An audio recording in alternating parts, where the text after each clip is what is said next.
We have with us Pastor Gene Hollingsworth, a son of Immanuel, who's here with us this morning to help us celebrate our 135th anniversary. It is July 24th, 1988. Good morning, Pastor Hollingsworth. Good morning, Charlene. Welcome back. Thank you. It's good to be here. Good. It is. Good.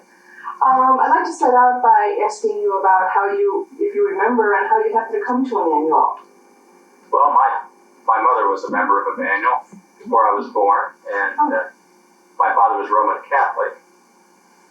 But I remember coming to Immanuel for the first time. Anyway, my first recollection, and I have a vivid memory of it, is that I walked over here with my mother and my sister and my godparents. We came over for my baptism. I was about six and a half at the time, and it was a nice brisk day. We walked over, and I remember vividly coming for my baptism. Unlike my brothers and sister, I wasn't baptized until later in life, and I remember going into the little chapel and being baptized. You were baptized in the chapel upstairs, then? I'm not even sure. It may have even been a weekday instead of a Saturday. No kidding. Or Saturday, one or the other. Mm-hmm. Yes. Mm-hmm. How interesting. Then you lived in the neighborhood then? Yes, all my life. We lived over first by Glenwood and Devon. So I was in, it's about fourth grade or something. We moved on Rosemont, and eventually moved over in Highlands. So we lived in the area the whole time. I was in grade school and high school, and Haight School, and then Maine Tech. Didn't come to Sunday school a lot until I got to the 8th grade. My family wasn't exactly the most regular going members here, and we would come occasionally. And I remember being in the Sunday school in Founders Hall, and we'd have the opening, and then after the opening, we'd march to our classrooms, to Onward Christian Soldiers. Yes, Remember that? Yes, I do, as a matter of fact. And then we went upstairs. When I got to be a little older, you moved up to the gym? Up the schools, the classes up in the gym. There were tables under the baskets and on the gym floor. Remember that too? And I made it occasionally to some of those classes, not very often.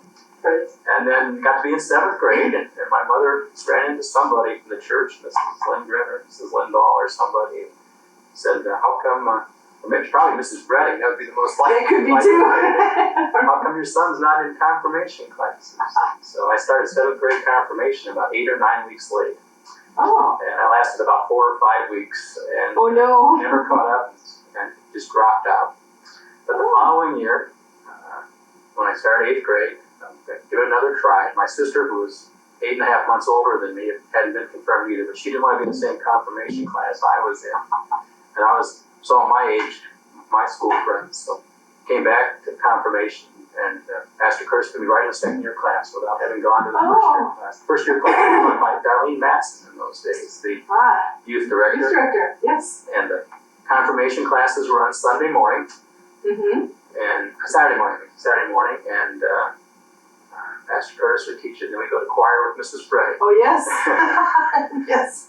Yes. And one of the things that really helped me around then is that not only were my friends in the class, but Immanuel had a basketball team and a softball team. Yes. And I never really played basketball before, but I was on the 8th grade team, and we only lost 1 game that year. Whoa. It was a lot of fun. And it helped me to really feel like I belonged being with them. And I like to act like. Probably, I almost burned down the church, I think, the first time I acted like, because the wick fell off and landed in a couple of those high candles up there. I remember that vividly too. Yes, of course. But I continued to act like a lot. And they let me act like, which is even better. But you continue, you're okay, I almost burned down the church. It's okay. You can still act like it. So. And, our confirmation class almost did that with the eternal flame, so it's okay. The confirmation classes were boring. I remember that. That's one thing I swore, that if I ever got to be a pastor, had anything to do with confirmation classes, I would never have a boring class. I would make it fun. And believe it or not, have you held to that? That's my favorite part of the ministry. I enjoy teaching confirmation classes. We never have a Saturday morning class. Good. And I don't want a hostile audience there. One morning they can sleep in. And that's my favorite part of the ministry, is teaching confirmation classes. And we have a pretty good time, and I think getting the basics of the catechism. Maybe it's because because that's where I really kind of got into the church, was in catechism. Mm-hmm. Maybe that's why I value it so much. But I think the Lutheran Church tradition of having confirmation classes is tremendous. Even if the kids drop away after confirmation, they still have a basic foundation to fall back on. They know something about what they believe and what the Lutheran Church believes. And I think it's one of the best things the Lutheran Church has to offer. If Immanuel hadn't had confirmation classes, that's what motivated my mother to get back to church was, you ought to be confirmed. What's confirmation? I don't know, but went to confirmation classes. And even though the classes were very boring, and Dr. Curtis really did like to teach confirmation, I'm sure. That's what I hear. And I know that the final exam was the same every year, write the small catechism from memory, and all the girls passed the first time. And all the boys except Bob Wallstock flunked it the first time and had to retake the day before confirmation. Oh no! We weren't dumb. We knew it was the day before confirmation. Yes. It didn't make any difference what we did the second time around.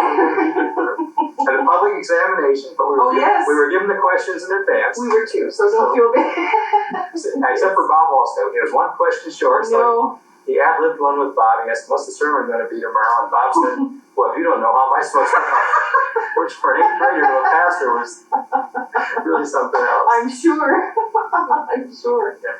So then really you came here during confirmation. That was that when your interest peaked as far as the church was concerned, or did that come later on? Well, in high school I got fairly involved in church here.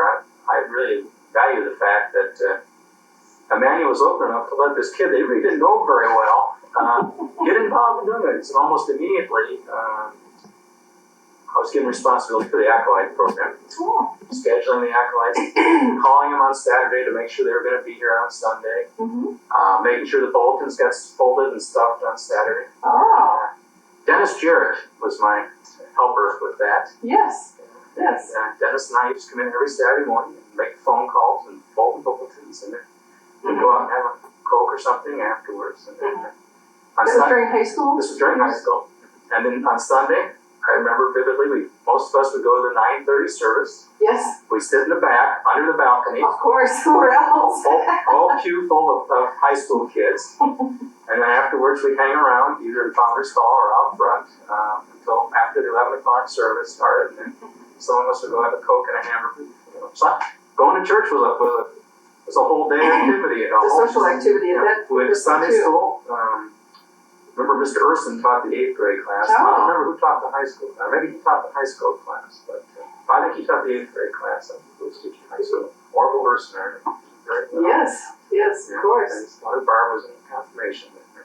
Oh, okay. So, but so in high school, I didn't get involved in Youth League right away, but eventually I did. And I was an officer, president, I think, of Youth League, and it was great. We used to get together a lot. I think that sense of belonging was really important, as a high school student. I think all teenagers want to feel like they belong somewhere. Very much so. And Immanuel, I think that was one of the strengths of Immanuel was that in this group, we really felt we belonged. We were playing softball together, basketball together, we had Youth League, and gone through confirmation together, and it really was a time of feeling a sense of community.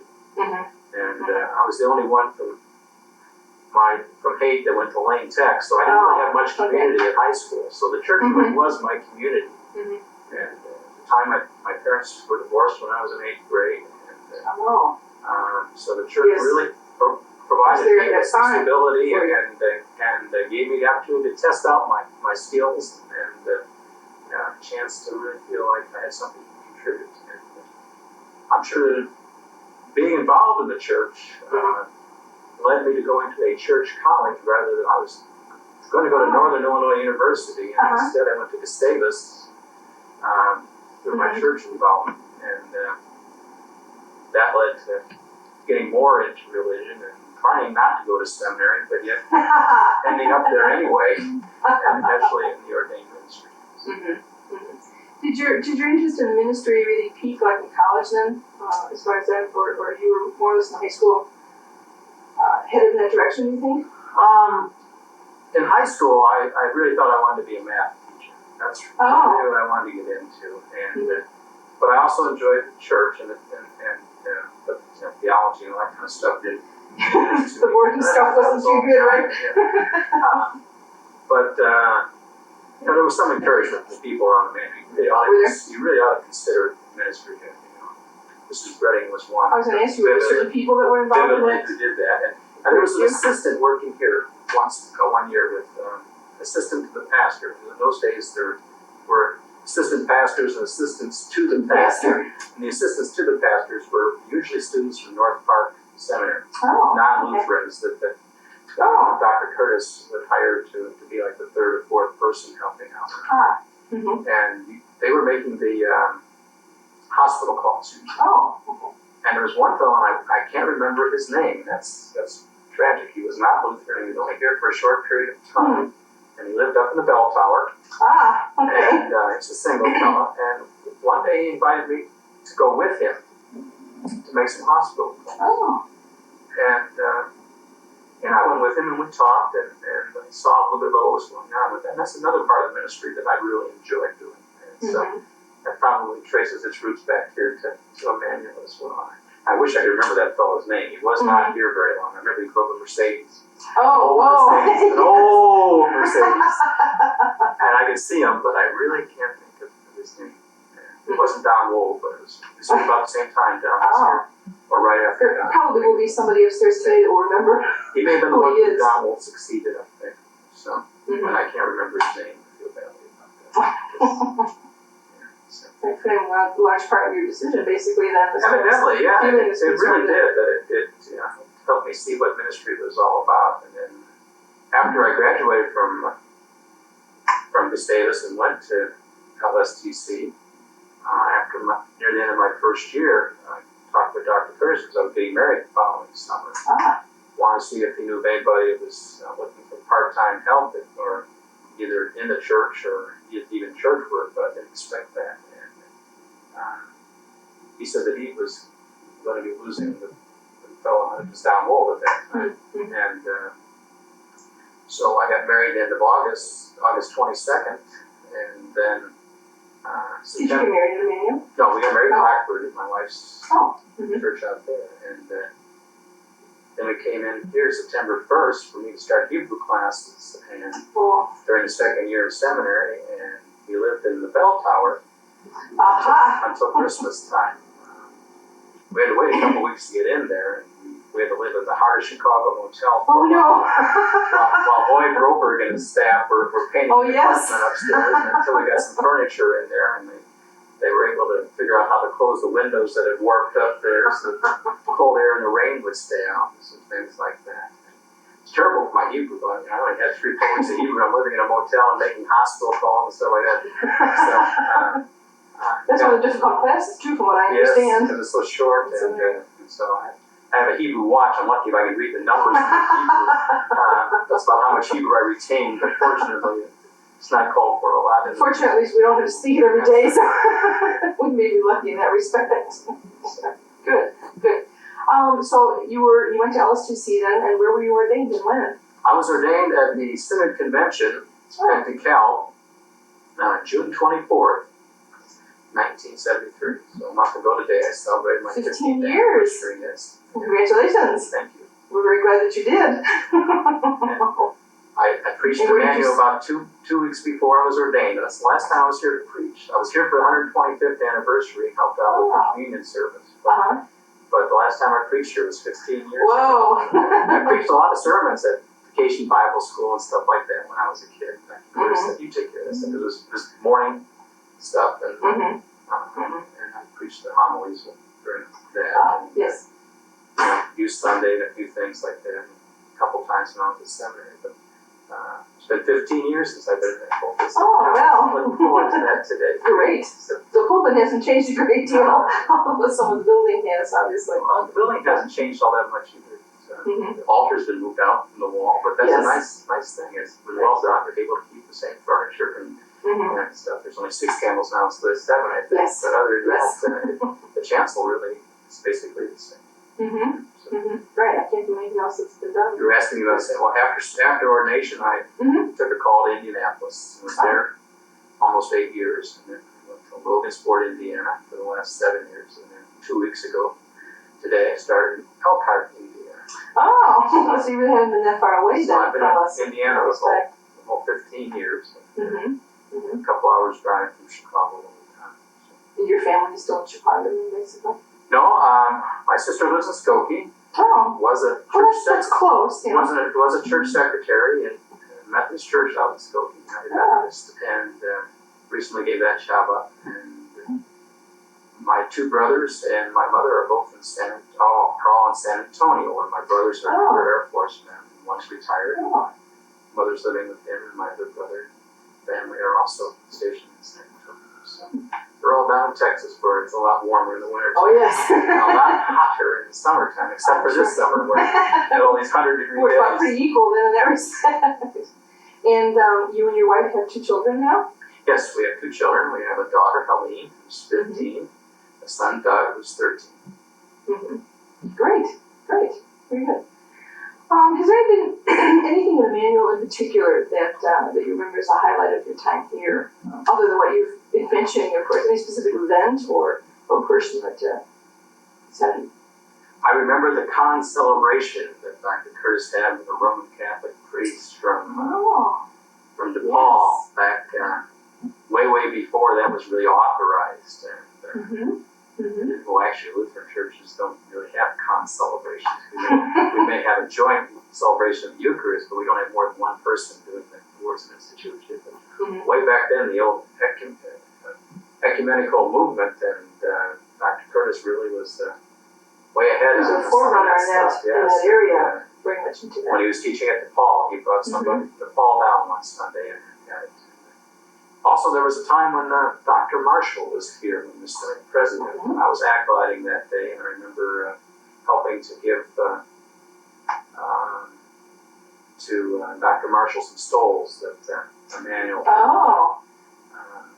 and were giving to him as a gift.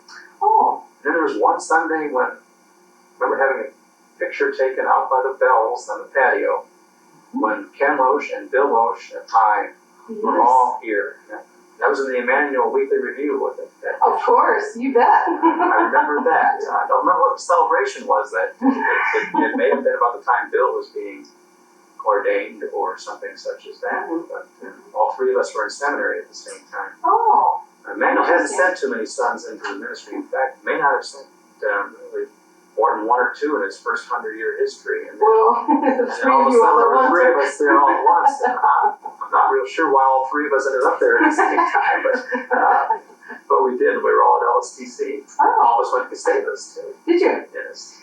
Ken is going to be here in 2 weeks to help celebrate too. Ken and Cindy are good people, yes. Oh, very good. He's been up in Minnesota, River for Bentley. Right. Right. His mom keeps me informed. We're on the stewardship committee together, so keeps me informed of his progress. So, well, with that, we'd like to formally again welcome you here this morning, and thank you for the time that you've given us. It's been great. Just being here brings back a lot of memories. Yes, it does. It does. I think this is super, just to get some of this on tape for people in the future to know something about what happened in Immanuel. Old days, 50 years. Exactly. I mean, hey, well, it's not 135, but at least it's, it's prior to the current time. And there are some things that we've talked about, the youth center and the acolyte program, things that aren't really too much in existence on that level today. Well, you were on the youth committee back in those days, weren't you? Yes. Youth board. Pick the youth of the year, yes. Of course, yes, with the plaques. Yes. Right. We haven't done that in a long time either, as you can tell from the dates that are on the plaques up there. But going before that board to talk was terrifying. I don't know about you, what it was for me when I was on that end of it. So we welcome you again. We thank you very much for your time this morning. Thank you. Thank you very much.